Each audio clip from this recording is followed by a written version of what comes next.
the Hudson County Department of Welfare, tensions boiled over to the point where dozens of workers came to the Hudson County Board of Chosen Freeholders meeting on Thursday night to air their grievances. The Freeholder Chambers, located on the third floor of 567 Pavonia Avenue in Jersey City, were jam-packed last night as county employees of the Welfare Department argued that a new clocking-in policy has led to disciplinary actions they believe are retaliatory. The new policy forces workers to punch in at the clock closest to their workstation so that employees can no longer clock in from outside the building as they look for parking. Frances Citrone, the president of AFSCME Local 2306, stood in solidarity with other union reps as she filled the freeholders in on what was happening from their perspective. This is what they gave me to prove to me that 30% of the membership are late. 6 years ago when we did our contract, we didn't discuss the lateness policy.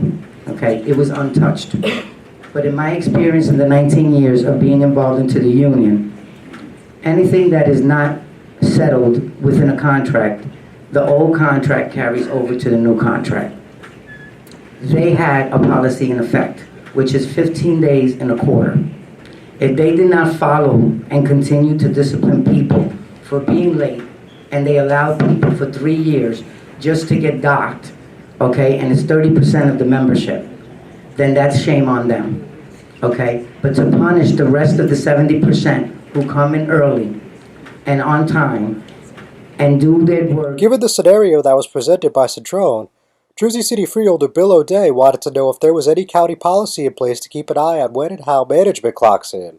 When he found out that there is none, O'Day immediately called for the new clock-in policy to be suspended for 30 days and asked for management and their workers to be held to the same standard. Management employees punching in and out or hand scanning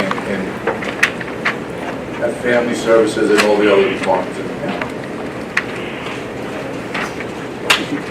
I don't believe we have one, So there's no policy for management, but we have a do as I say, not as I do policy. Yes.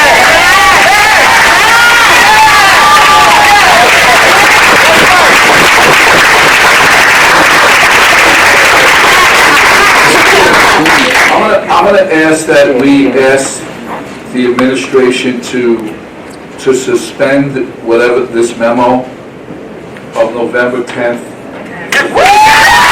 Come back to this board at its reorganization meeting in January with a policy that is universally enforced on both management and union throughout Hudson County.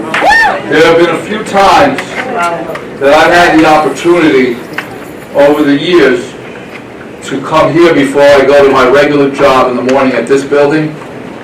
And if you held that accountability policy to employees that worked here, you'd have so many lateness suspensions. You wouldn't be able to, you'd be piled this high. While another Jersey City freeholder, Gerard Balmier, acknowledged that there was two sides to every story, he also recognized that the morale of the department is low, which is hurting county residents in need of their services. As a new freeholder, it's disappointing to see that the people that serve the community the most, which is you employees out here, what is clear is there's a bad morale. When there's bad morale, the folks that need the services are the ones that get hurt. Now, to be fair to management, there's always two sides to the story. But what I'm clear about is you're not here missing dinner with your family on something that's not real. So for me, it's not about who's right or wrong. Clearly, both sides has something that's going on here. So I agree with Freeholder O'Day that for 30 days we need to figure out and get to the bottom of what this is. After some back and forth over getting the clock-in system reset for Monday, Freeholder Board Chairman E. Junior Maldonado and County Administrator Abe Anton tried to provide further clarity on the situation. Information that the decision on the time clocks were based on contract negotiations, and the union was fully aware of that decision. So now, obviously, we know differently. There were discussions about that, but what was not the subject of the negotiation, I think the union president alluded to that, was the changing of the time clock. The issue of so that you understand, prior to this contract, lateness was done in 15 minutes increments, so if you were late for 3 minutes, you got docked 15 minutes. Now the policy is that you get 5-minute grace, and then after the 5-minute grace, on the 6th minute, you get docked per minute. Per minute. So that became a little fairer to the employee. What the issue is now is that they changed where you could punch in, for lack of a better term. County Council Donato Batista also wanted to state on the record that there were management reasons for the changes, also saying he was chagrined none of the union reps approached him with an issue. When it was all said and done, the county administration took the board's recommendation to suspend the memo for 30 days. I'm John Itis with the Hudson County View, the eye of the community.